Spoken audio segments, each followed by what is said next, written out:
Si vous êtes nouveau sur la chaîne, n'oubliez surtout pas de vous abonner, de partager et de liker la vidéo. On commence. Francis Ngannou est une superstar de l'UFC, mais il n'a pas encore été payé, en tant que tel, par Dana White. Alors forcément, il pourrait se décider à aller voir ailleurs. Et visiblement, dans le monde de la boxe, un potentiel duel pourrait lui faire empocher un énorme chèque. Francis Ngannou a dû attendre longtemps, mais il connaît enfin l'identité et la date de son prochain combat. Pour sa première défense de titre, le Predator va devoir se frotter au Français Cyril Gane, avec qui il a partagé quelques bons moments, à la MMA Factory. Il s'agit de l'établissement d'entraînement de Fernand Lopez, qui ne s'est pas séparé en bons termes avec Ngannou. Cet affrontement, tant attendu, devrait avoir lieu en janvier 2022. Mais malheureusement, ce ne sera pas en France. D'ailleurs, le Camerounais a déjà lancé les hostilités dans les médias, en prenant son adversaire de haut. Ce qui montre bien toute la confiance qu'il a en lui.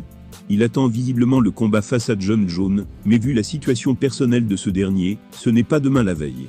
Celui que beaucoup considèrent comme le GOAT de l'UFC est au fond du trou, et il n'est pas prêt d'en sortir.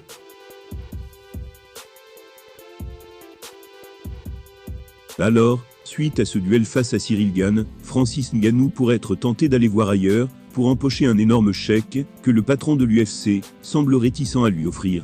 Et quoi de mieux pour cela que la boxe ? Teddy Atlas, un légende du coaching dans cet art, s'est exprimé à ce sujet, dans l'émission Soumission Radio. D'après lui, un duel face à Tyson Fury ferait sauter la banque. Il a déclaré « Je pense que cette idée est 100% financière. Soyons honnêtes, ce combat ne se fera pas en MMA, compte tenu des règles qui y sont établies.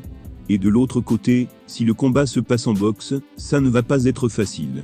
En effet, tu auras un bonhomme qui s'entraîne, depuis qu'il a 12 ans, qui a plus de 200 combats amateurs, et qui s'entraîne depuis des années, pour devenir une référence mondiale.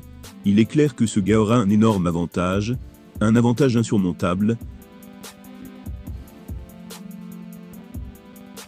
Néanmoins, ce n'est pas si mal, de se laisser avoir par le fantasme. On veut du divertissement, on veut croire en cette rumeur. Si on décide de croire en ce possible combat, on se dit que ce monstre qui vient du Cameroun peut l'emporter, en ne mettant qu'un seul coup de poing surpuissant. Ce serait un combat qui générerait énormément d'argent, mais est-ce que ce serait compétitif ? Je ne pense pas. Francis Ngannou a déjà été interpellé par Tyson Fury, à plusieurs reprises. On sait donc que les deux combattants seraient d'accord pour organiser le duel. Le souci c'est que le Camerounais serait fortement handicapé par son niveau technique. Le Gypsy King vient de battre Deontay Wilder, réputé pour sa force surhumaine. Il pourrait aussi contrer la puissance du Predator. Le motif d'espoir dans ce potentiel combat, au-delà de l'énorme chèque en jeu, c'est que Conor McGregor a réussi à tenir longtemps face à Floyd Mayweather quand il est monté sur le ring. Pourquoi Francis Ngannou ne pourrait-il pas en faire autant ?